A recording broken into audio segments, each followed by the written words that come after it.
नमस्कार दोस्तों। 4 मई 2026 का करंट अफेयर है। SSC, railway, Delhi police, BPSC जैसे सभी परीक्षाओं के लिए महत्वपूर्ण है।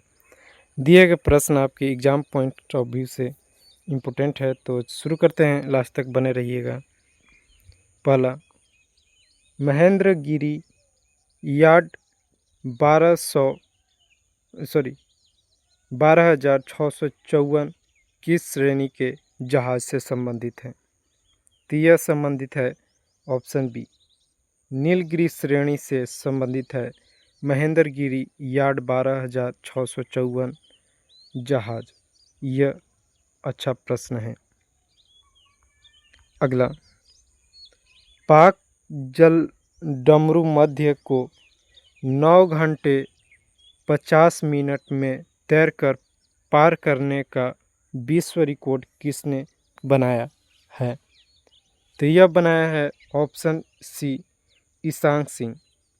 ईशांक सिंह के द्वारा आपका पाक जल डमरू मध्य को 9 घंटे 50 मिनट में तैर कर यानी स्विमिंग करके तैर करके पार किया है। और यह ईशांक सिंह है झारखंड के रांची के। यह भी इम्पोर्टेंट पॉइंट है। अब पाक जल डमरू मध्य किनके किनके बीच है, यह सबसे ज़्यादा इम्पोर्टेंट है। यह श्रीलंका और भारत के जोड़ता है पाक जल डमरू मध्य। यह बहुत इम्पोर्टेंट है, प्रश्न में पूछा जाता है, याद रखिएगा। फिर अगला है, कोयला खनिज दिवस हर साल किस दिन को मनाया जाता है? तो कोयला खनिज दिवस ऑप्शन बी, 4 मई को कोयला खनिज दिवस के रूप में पर ईयर मनाया जाता है। अगला, दुनिया की पहली शून्य उत्सर्जन वाली कोयला बैटरी विकसित किस देश ने किया है? तो सही उत्तर होगा ऑप्शन बी, चाइना। चीन देश ने दुनिया का पहला शून्य यानी जीरो उत्सर्जन वाली कोयला बैटरी को विकसित कर दिया है। यह बहुत इम्पोर्टेंट प्रश्न है। यह आपके एग्ज़ाम में पूछा जा सकता है, याद रखिएगा। अगला है, सूक्ष्म लघु और मध्य उद्यम मंत्रालय का सचिव किन्हें नियुक्त किया गया है? यह किया गया है ऑप्शन सी, भारत खेड़ा को। किनको? भारत खेड़ा। यह बहुत इम्पोर्टेंट है। यह एग्ज़ाम में पूछा जाएगा। इसे दोहराता हूँ, सूक्ष्म लघु और मध्य उद्यम मंत्रालय का सचिव आपका भारत खेड़ा को बनाया गया है, ऑप्शन सी। अगला, भारत का रक्षा लेखा महानियंत्रण किन्हें नियुक्त किया गया है? यह बहुत इम्पोर्टेंट प्रश्न है। महालेखा से आपका लेखा महानियंत्रक से आपका प्रश्न है, रक्षा लेखा महानियंत्रक। तो ऑप्शन सी, अनुग्रह नारायण दास को आपका रक्षा लेखा महानियंत्रक नियुक्त किया गया है। यह बहुत इम्पोर्टेंट प्रश्न होगा। अगला, विश्व प्रेस स्वतंत्रता सूचकांक 2026 में पहला स्थान किस देश का रहा है?